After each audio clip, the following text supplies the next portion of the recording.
রাষ্ট্রপতি তো তার শপথ ভঙ্গ করেছে। যে রাষ্ট্রপতির সাথে তারা আলাপ আলোচনা করেছে 5ই আগস্ট বিকেলবেলা 6 আগস্ট, এবং যে রাষ্ট্রপতির কাছে অন্তর্বর্তী সরকারের প্রধান উপদেষ্টা সহ অন্যান্য উপদেষ্টারা শপথ নিয়েছেন, তাদের দুইজন। নবনির্বাচিত সংসদের প্রথম অধিবেশনেই তৈরি হয়েছে নতুন রাজনৈতিক বিতর্ক। অধিবেশনের সমন্বয়ক হাসনাত আবদুল্লাহ, নাহিদ ইসলাম সহ আরও কয়েকজন নেতা রাষ্ট্রপতিকে নিয়ে তীব্র সমালোচনামূলক বক্তব্য দেন। অনেকের মতে তাদের সেই বক্তব্যে রাষ্ট্রপতিকে হেয় প্রতিপন্ন করা হয়েছে।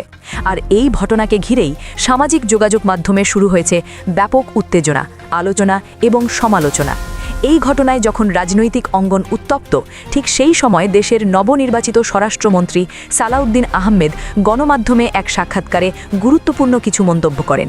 তিনি বলেন, 5ই আগস্টের পরবর্তী সময়ে অর্থাৎ 6 আগস্ট থেকে শুরু করে পরবর্তী রাজনৈতিক কার্যক্রম রাষ্ট্রপতির নির্দেশ এবং পরামর্শ অনুযায়ী পরিচালিত হয়েছে। স্বরাষ্ট্রমন্ত্রী আরও জানান, রাষ্ট্রপতির সাথে আলোচনা এবং পরামর্শ করেই ডক্টর ইউনূসকে ক্ষমতার দায়িত্ব দেওয়া হয়েছিল। এছাড়াও তিনি উল্লেখ করেন, রাষ্ট্রপতির শপথ গ্রহণের মধ্য দিয়েই ছাত্র প্রতিনিধিরা উপদেষ্টা পদে দায়িত্ব গ্রহণ করেছিলেন।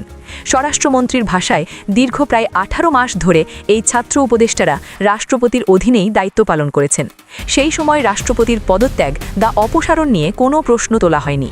এমনকি জুলাই সনদ ঘোষণার প্রক্রিয়া, নবনির্বাচিত সরকারের শপথ গ্রহণ এবং বিরোধী দলনেতাদের শপথ গ্রহণ সবই সম্পন্ন হয়েছে রাষ্ট্রপতির মাধ্যমেই। কিন্তু এখন সেই রাষ্ট্রপতিকেই কেউ কেউ ফ্যাসিস্ট বা স্বৈরাচার বলে আখ্যা দিচ্ছেন, যা নিয়ে নতুন করে শুরু হয়েছে রাজনৈতিক বিতর্ক। এদিকে সমন্বয়ক হাসনাত আবদুল্লাহ গণমাধ্যমের এক সাক্ষাৎকারে দাবি করেছেন, রাষ্ট্রপতি তার শপথ ভঙ্গ করেছেন। তবে ঠিক কোন শপথ ভঙ্গ করা হয়েছে সেই বিষয়টি এখনও পরিষ্কার নয়। অন্যদিকে নাহিদ ইসলাম রাষ্ট্রপতির গ্রেপ্তারের দাবিও তুলেছেন। তার অভিযোগ, ছাত্র আন্দোলনের সময় শিক্ষার্থীদের ওপর সহিংসতার ঘটনায় রাষ্ট্রপতির ভূমিকা তদন্ত করা উচিত। তবে একই সময়ে পুলিশ সদস্যদের মৃত্যুর প্রসঙ্গ সামনে আসলে তিনি বলেছেন, এই ধরনের মামলার বিচার প্রক্রিয়া শুরু হলে আবারও নতুন আন্দোলনের ডাক দেওয়া হতে পারে। ফলে প্রশ্ন উঠছে, একই সময়ে দুই ধরনের ঘটনার বিচার নিয়ে কেন এমন ভিন্ন ভিন্ন অবস্থান? রাজনৈতিক বিশ্লেষকদের একটি অংশ বলছেন, দেশের রাজনীতিতে এক ধরনের নতুন উত্তেজনা এবং মব কালচারের প্রবণতা দেখা যাচ্ছে। তাদের মতে, গণতন্ত্র প্রতিষ্ঠার দাবির মধ্যেই আবার সাংবিধানিক কাঠামো নিয়ে নতুন বিতর্ক তৈরি হচ্ছে। সবচেয়ে বড় প্রশ্ন এখন একটাই, যদি প্রতিটি নতুন সরকারের সময় রাষ্ট্রপতির বৈধতা নিয়ে প্রশ্ন তোলা হয়, তাহলে ভবিষ্যতেও কি একইভাবে একের পর এক রাষ্ট্রপতিকে বিতর্কের মুখে পড়তে হবে? এভাবে কি একটি দেশের সাংবিধানিক কাঠামো বারবার চ্যালেঞ্জের মুখে পড়বে?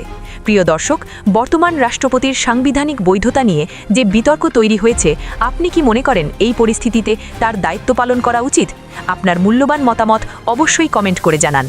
বাংলাদেশের নিউজের সর্বশেষ আপডেট পেতে নেটওয়ার্ক 24H চ্যানেলের সাথেই থাকুন। ধন্যবাদ।